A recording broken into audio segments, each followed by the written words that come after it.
empower your employees, give them some, some leeway to do that kind of stuff. I Yeah. think the upsides are better.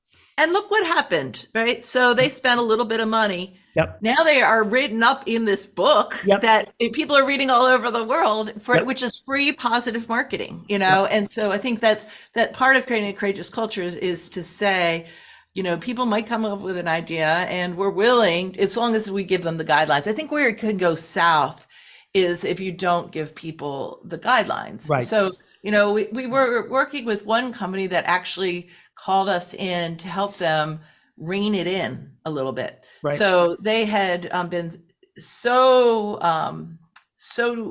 open, like do whatever you need to do to serve our clients, that they were running into compliance issues, like serious compliance issues. Sure.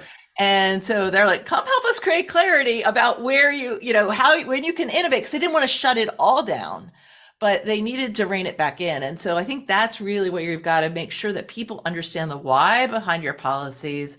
And that it's interesting. We have a client right now who is in the food business, and they are doing an incredible job because so many things you can't do, like food safety, infant formula, right? You can't innovate in some of this stuff at all. Yeah.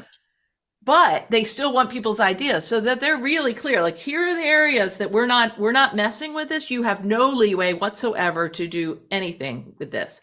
But here is where we want ideas, and really reinforcing what appropriate risk taking looks like. And that comes to clarity. It's all part of the clarity bit. Because when you don't do that, people will assume it's all one way. And so Right. to really draw it out and say this yes, this no, and here you do that's why that's so critical.